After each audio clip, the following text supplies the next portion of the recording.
Well, here we are once again. Good morning to you. Good morning to all of you out there who are taking this time to just tune in. Today's no different. It's another great day. It's another great Monday. As you can see, the sun is shining bright. I'm extremely happy when I get a chance to see the sun. It's a different type of energy, isn't it? When you go from a cloudy day to a sunny day, it's a different type of energy. Today is no different, y'all. We're here and getting ready for this thing we call Monday Mental Real Estate. Talking about this positive and negative contributor to your mindset and what it means for you. But before I even get started, let me ask you the question, guys. How was your weekend? Did you spend time with someone that you love? Did you spend time with somebody that loved you back? Did you get an opportunity to connect with somebody that really meant a lot to you? Did you share some of the things in your weekend with somebody that maybe helped enrich their lives? Give them hope and inspiration. It's another great day in Monday Mental Real Estate, y'all, and you know what? You're very much a part of it. I couldn't do this without you. There's no way I could dare ever think about doing Monday Mental Real Estate without all of God's creatures out here trying to get a piece of understanding for themselves. So today, Monday Mental Real Estate with yours truly, Professor Dr. Michael Freeland, talking about the positive and negative contributors to your mindset. And what does it mean for you? Absolutely everything. So as we get ready to talk about this Monday Mental Real Estate, let me share a few things with you because today is no different. Today matters. And why does it matter? Because you do. So let's get right to it, the life application. There's been some things that have happened in everybody's lives, some things that have moved you from one way to another, have swayed your decisions, that have placed you in positions where you've had to make some serious, tough decisions or choices. But today I want to help you understand something. I can remember the day when I was riding down the street, and this was years ago. I was a younger man, a much younger man. Don't look at the guy now. I'm talking about that guy who didn't have all this gray. I was a much, much younger man, y'all. But yet still I was grown. And I was in charge at the time. And I can remember this time I was actually driving down the street, y'all. Check this out. I was riding, back in the day, back when we used to cruise. You remember, everybody didn't always have a car. So, man, when you got that first car, you was excited. So I was driving down the street, and I was running around in Topeka, Kansas, y'all. And as I was riding around, it was a nice, beautiful day.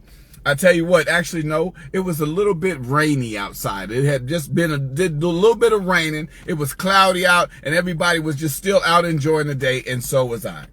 I can remember the time, and I had one of my son's moms with me, you know what I'm saying, and my son's mother was sitting right next to me, and we're driving down the street, and I'm in my car. Let me tell you, I had this cute, okay, I call it cute, but it was bad. That's how men would say it. It was a really bad 1988 Ford Escort GT. Don't talk about me. Don't judge me. Because that's how I was rolling, y'all. And I had the 5-star rims. Y'all remember I had the low ground effects and everything with the little faded paint job. I was cute.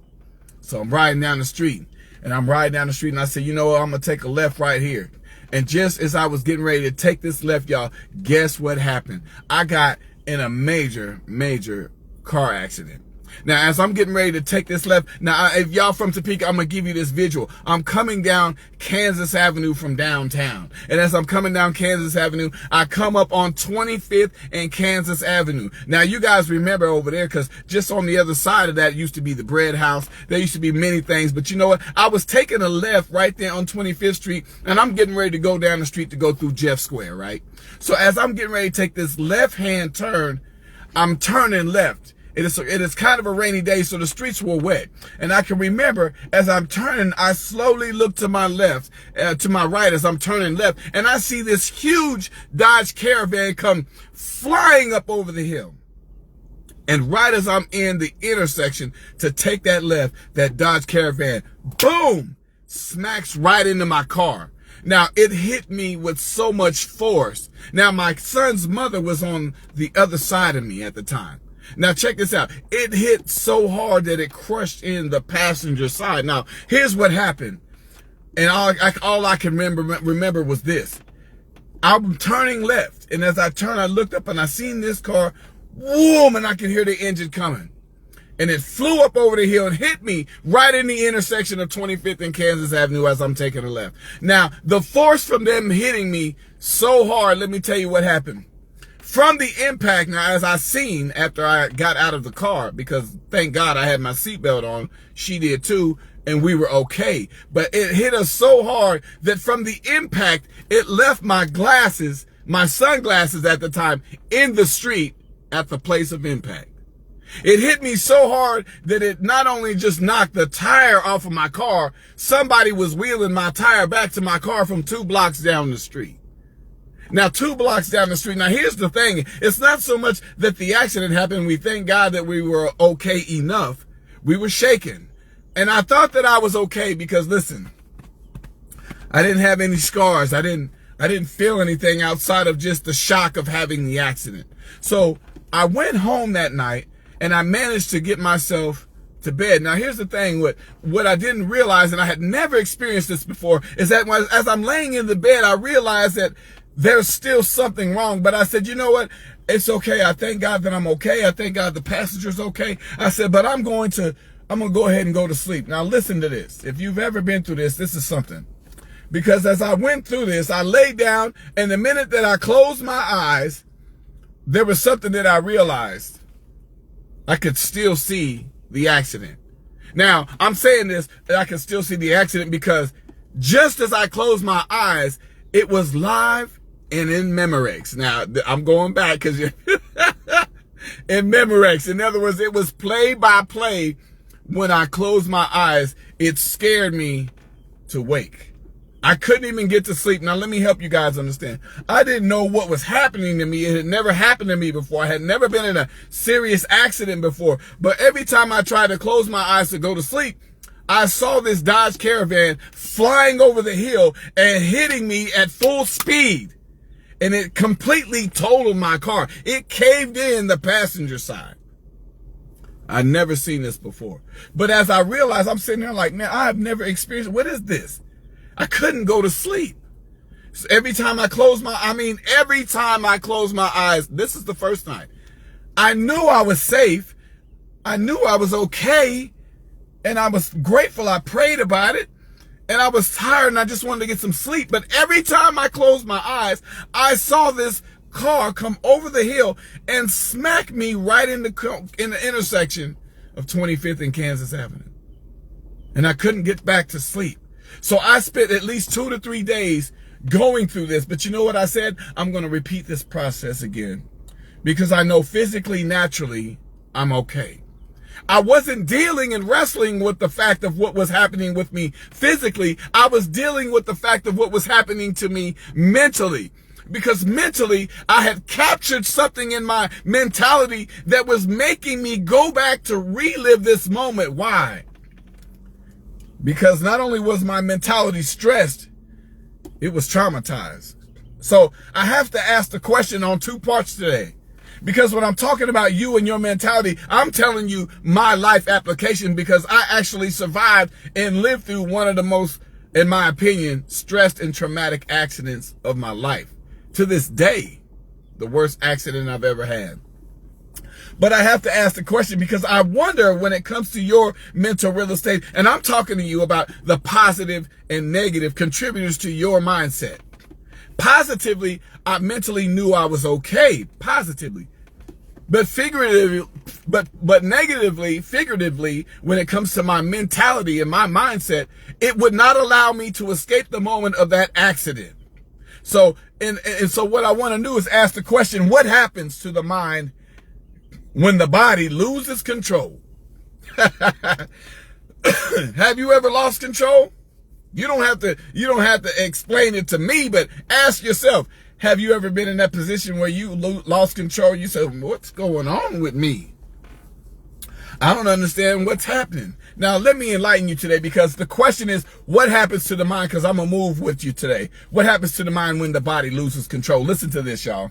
When the body loses control, the mind often enters a state of high stress survival, experiencing heightened anxiety, dislocation, or emotional numbness due to the amygdala taking control. Now here it is, a cognitive function, specifically in the prefrontal cortex, are often suppressed, leading to reduced rational thought, memory loss, and a perceived loss of self. Now, this is what's crazy is that we're talking about a perceived loss of self. Now, when I say that, here it is, a key mental process during the loss of control. Listen to this.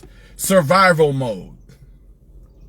During survival mode, oh my God, the brain activates a fight or flight freeze response. Listen to this. Response releasing intense stress hormones, adrenaline or cortisol, that makes the mind feel trapped in a loop. Reduced condition, the prefrontal cortex responsible for decision making and rational thought shuts down, leading to poor impulse control, intense anxiety, and difficulty thinking clearly. Here we go. Listen. Disassociation or disorientation or distortion. Listen to this. The mind may feel detached, leading to depersonalization, out-of-body experience. Have you ever been in that position where you feel like you've had an out-of-body experience? Now, is this possibly stress? Is this possibly some other things that's going on? But no, let's talk about this. Listen, because feeling that one is watching themselves rather than living inside their body. All of this from what? That experience that I talked to you about, what happens when the mind and the body, what happens to the mind when the body loses control. Now listen to this. Impaired memory. Memory floods the area of your brain that's responsible for your memory. Struggles to process events, resulting in gaps in memory or overwhelming flashbacks. Listen to that. Resulting in gaps in memory. So listen, although I didn't see what happened through every single moment, all I could see was the vehicle coming over the hill and hitting me. That was it. Or overwhelming flashbacks. So listen, even though the mind seems to be relaxed, even though you know physically you may be okay, there are times where we see, because of that experience, the overwhelming flashback. Emotional dysfunction. The threat detection system becomes hyperactive, resulting in fear, intense anxiety, depression, or sudden outbursts. Now here we go. Common causes and responses. Trauma, PTSD. The mind remains stuck in a high alert state. Now these are things that people don't always understand. What happens to your mindset when you have gone through a serious stress or traumatic experience? The mind remains stuck in a high alert state, treating memories as present dangers. Woo! Extreme emotions, strong feelings like fear or anger can trigger a state of consciousness that feels separated from the body's actions. Medical conditions. Conditions like epilepsy or neurological dysfunction can create a mismatch between brain signals and body responses, often causing cognitive impairments. Now listen to this. Recovery of control. The brain is adaptable and may take small, deliberate actions. Individuals can train the prefrontal cortex to regain control and lower emotional distress. Now, listen to that, y'all. Because we go through a whole lot individually, don't we? We go through a whole lot when it comes to these traumatic experiences. And a lot of times we think that what we deal with in the traumatic or stressful experience is the one thing that really we get stuck in. But let me tell you, there are other ways of people that, because this is positive and negative contributors to your mindset. There are different ways that other people can become traumatized by situations or things in their life, circumstances that they may deal with. Now, why would I tell you this, Dr. Freeland? Because just as I explained to you that accident, I knew physically I was okay. I believed mentally I was all right until I closed my eyes and I relived that moment all over again. Question: how many times have you been in that traumatic experience where you have relived that moment all over again? And what was it that triggered you? Now, here's the thing. A lot of times when that happens, you won't really understand what the trigger is. You just know you're having the experience. Because the only thing I could realize my trigger is because it repeated itself over and over again by the same function. And that function was when I tried to go to sleep, I realized I could not close my eyes without the other side of my eyes seeing exactly what that picture was, what that reel was. For once I was stuck in my own movie and I couldn't get it to stop. Now here it is. There are just as I said, there are other opportunities and reasons for people to deal with these stressful or traumatic experiences that go beyond the accident. Did you hear what I said? Because they go beyond the accident, but there's another side to this coin that I want to touch base on this morning, because I know just as we all live our lives and we deal with things, there's so many different ways that trauma can reach you. But do you really know that? Do you really know that there are things in our lives that trauma can reach you in areas of your life that doesn't really appear to have to do anything with trauma? So let me give it to you straight today. Trauma, and how does it affect your spirituality? Wait a minute. What? How does trauma affect your spirituality? Have you ever been, matter of fact, are you living in a current state in your life and in the churches you go to, or your spirituality, your personal spiritual growth, that you have ever been traumatized? Now, the thing is, a lot of people don't quite recognize what that looks like. But I'm going to help you today, because this is what it's all about. I don't want to tarry too long. You know I talk a lot, right? So let me get right to this. So how does trauma affect your spirituality? Listen to this.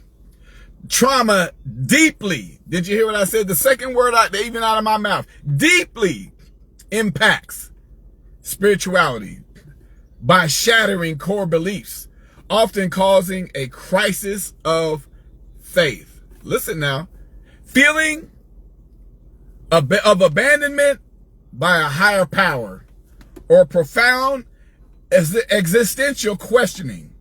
It can lead to spiritual struggle, include guilt and anger, or a spiritual awakening that redefines values and fosters resilience. Healing often involves processing these shifts. Did you hear what I said? Healing often involves processing these shifts.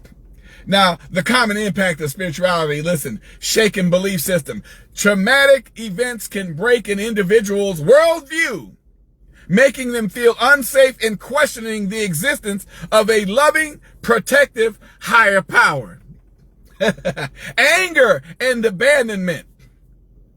Survivors may feel punished by God or abandoned during their time of need. I should stop right there, because I think that one's so nice, I gotta say it twice. Anger and abandonment. Survivors may feel punished by God or abandoned during their time of need. Ask yourself, I don't need to ask you. You know the response to that. Spiritual wounding. Trauma can lead to profound existential loneliness and a loss of meaning. Struggle with forgiveness. The victim may struggle to forgive themselves or others, leading to feeling of deep shame or guilt. Disconnection. Trauma can lead to a feeling of being disconnected from one's spiritual self, intuition, or religious community. I'm touching on something today. Listen to me, y'all. Listen, now, spiritual growth and rebuilding. Here we go. Post-traumatic growth. Some survivors experience a profound positive spiritual shift, developing greater resilience, deeper empathy, and a strengthened sense of purpose. Redefining faith. Follow me now. Trauma can lead to a more profound, less rigid form of spirituality, often separating internal spiritual experiences from organized religion. Now, awakening by fire. Listen to me, y'all. Severe suffering can in some cases trigger a spiritual awakening. Redefining values. Experiences of trauma can lead to a prioritization of relational depth and safety, altering a person's understanding of what is sacred. Now, here's some key considerations complex trauma. Long-term trauma can cause people to struggle to believe in goodness, making it harder for them to feel worthy of protection or love. Now, religious trauma. When religious figures or institutions are the source of trauma, when religious figures or institutions are the source of trauma, it can be particularly damaging to the individual's faith and sense of self. Not a directed path. Trauma does not always lead to growth. It often requires intentional processing for the individual to move toward healing. Now, that's something to even think about when we're talking about what I experienced in an accident, but yet and still what people go through on a daily basis through trauma within their own church homes, within their own faith base, within their mentality of their spirituality. Because listen something, because let me tell you, because there are things that might hurt you, but there are also things that will hinder you.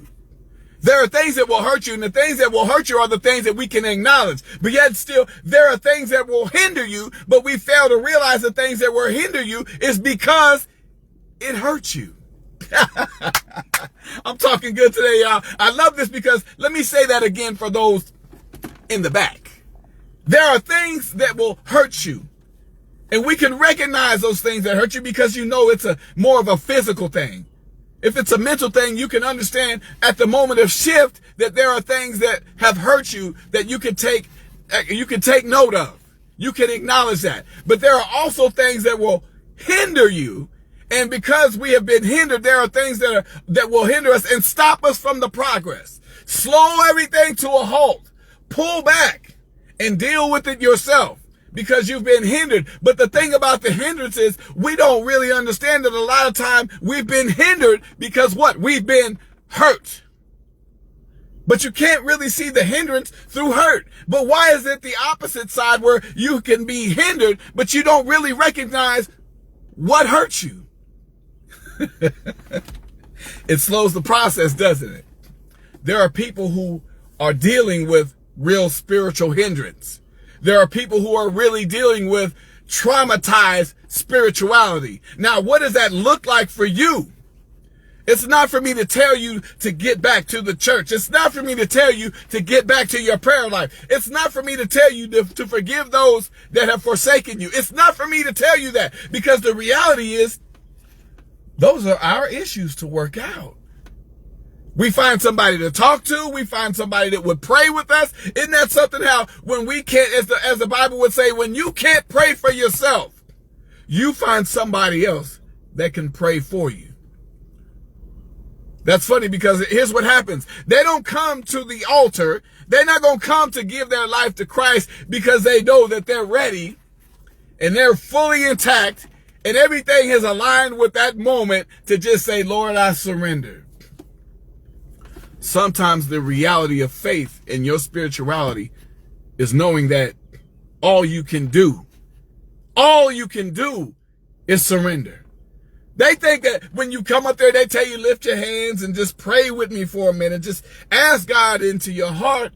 Ask him to forgive you of your sins. And you go through all this processing and you realize that, listen, it took everything in my life to come here just to surrender. Now, I don't know anything else that I can possibly do, but the only thing I know right now in this position of my life is that where I've been and what I've seen and all that I've gone through has got me in a position of the stress and the traumatization that all I can recognize in this moment of truth, in this moment of my reckoning, is that the only thing I can do to stand before you is to just surrender. Maybe we ask a little too much. We wonder why those have come, but they didn't stay. Why our personality and our internal being comes to Christ, but doesn't quite understand.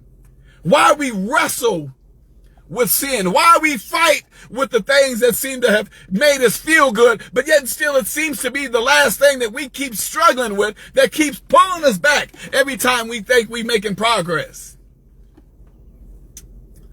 And then still people, human beings, still find a way to move people to that trauma, to give them that trigger. And you don't know it. You may mean well. You may not know it. You may not know that somebody had been dealing with serious addictions to drugs or alcohol. And then you get around them in the church and you talk about how I used to remember back in those days, the Lord saved me. And I can remember when I used to drink 2 6-packs a day. And oh my God, I love my beer, y'all. But I thank God that he did it. Didn't he do it? Won't he do it? And then there's that person sitting in the back that just came in and surrendered. And they've been fighting. And with everything they had left, they gave the one thing that they had that they could possibly muster up enough to just give themselves an opportunity of everlasting life. And the only thing they could ever do that they believed they did right was surrender. Think about that. Think before you speak sometimes. And I'm not telling you this because I haven't had this. I've had my own personal experiences, but I'm not saying this because anybody's done anything wrong. I'm trying to trigger your mental real estate, that positive and negative contributor to your mindset, because when we speak to people, are we breathing life? When we speak to people, are we tearing down? Do we make jokes of the things that people take too serious? Do we make innuendos and have these little assumptions about things that people have fought their whole life to survive? The answer is, a lot of times you'll never know. This is why it's important when it comes to the trauma of your spirituality to understand that people are hurting. But like I said, the hurt is not always recognized. Because a lot of times we deal with that part of our life that doesn't quite connect to the hurt until there's a trigger. Mental real estate, y'all. It's basic, it's simple, but isn't it so complex when you talk about those parts of your life that in pieces of your life that really seem to matter? So in a nutshell, let me say this to you, because we're all trying to make it. Every one of us, we're trying to make it. We're not just trying to get there. We're trying to be there. There's one thing to get there, but you may not stay there. So if you're trying to make it and you're trying to get there, understanding the traumas of life is one thing, but recognize and see, have you been traumatized by your spirituality? Now, I'm not telling you that everything is meant to tear you down, that there's nothing meant for your good. This is not what I'm saying. So please don't misunderstand what I'm trying to explain to you about people that go through the traumas of spirituality.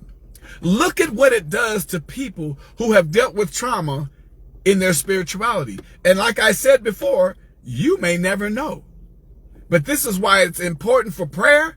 This is why it's important for understanding what to say, how to say it, and who to say it to. So when I come in here and I talk to you, I pray just like you do. And I ask God to let me control the words. Lord, you give it to me. Matter of fact, take it all out of here. Get it all out of here. And you reinstall what you have for today. Because the reality of people being traumatized by their spirituality, can I say it frankly, will not be an excuse. If you don't understand and learn where the traumas are in your spirituality, you won't understand how to correct it. And if you don't understand how to correct it, you're doomed to what? Repeat it. And if you continue to repeat the things that are traumatized in your life, and you have been given the information, yet and still you won't acknowledge what has been saddling you, what has been stopping your spiritual growth, what has been holding you back from your breakthrough? What has been stopping you from the forward projection of your life if you don't do those things, but yet still you know these are now triggers of the trauma of my spirituality, and now that I can see there are some things in my life that maybe I need to fix. There are some things in my life that maybe I need to let go of. There are some things in my life that I'm 100% responsible for the outcome.